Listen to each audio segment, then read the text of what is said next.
Good evening. My name is Tim Brown, and I'm coming to you direct and live from Virginia Beach, Virginia.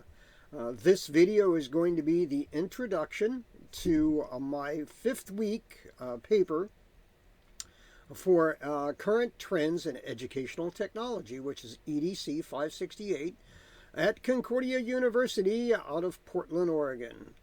What we're discussing in the paper tonight is going to be formative assessments, or how we test the tests, and what formative assessments do we use in differential learning. So what is differential learning? Differential learning is the way in which you incorporate the capability for any student to learn at whatever level that they're comfortable learning at, and to hopefully rise them to new heights of expectations and capabilities through the use of interactive technology added into the classroom. And there are several ways. Now, me personally, I like to do critical thinking technologies, and that involves using things such as a smartphone or a tablet or a laptop, and utilizing word processors, as well as interactive tests that come out of Google Classroom with Google Forms and Google Docs. So those are my preferences, and what I use at work is much more complex. It's through Skillport and Skillsoft, and there's a military learning management system that we utilize that allows us to have interactive videos that have, you know, learning sessions along the way and it's a formative assessment through technology where you study a module, and then when you get to a certain point, it tests your knowledge that you've learned up to that point before you actually take an exam. Now, these are kind of sort of an exam, and they're short 4 or 5 questions just to do a check on your learning, to make sure that you're on track to learn the things that you need to learn. And we do this through formative assessments in the classroom by incorporating the technology to allow us to do that. Now, what this does is this expands the capability of a teacher.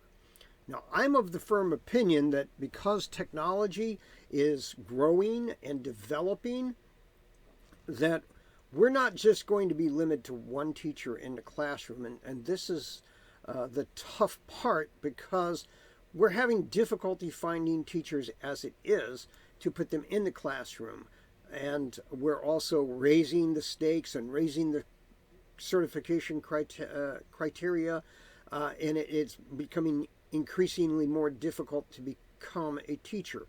What I believe that we're going to start seeing is a commonplace of team teaching, where you have 2 or more teachers in the classroom, one that can handle the dissemination of the information as well as assist moving through the different workstations of formative assessments, and another teacher to help with the administration and the processing and the monitoring capability as you go from station to station, to address and ensure that good quality instruction is given to all of the diverse students that are within the classroom.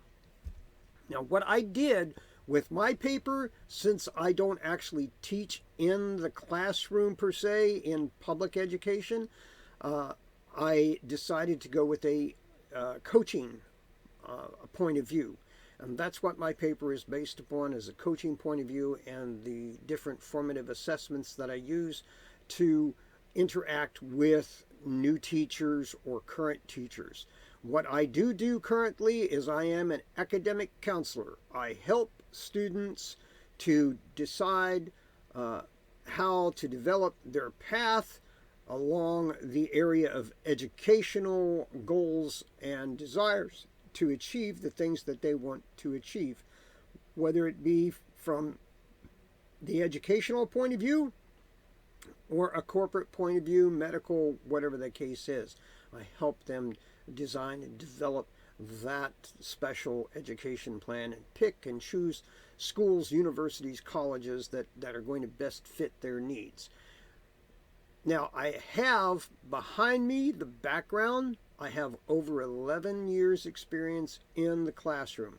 Plus, I have several years experience at a higher level of education as a Tech Level 2 tutor and developmental math instructor for a major university in the United States. So I have a little bit of a bit of experience behind my belt.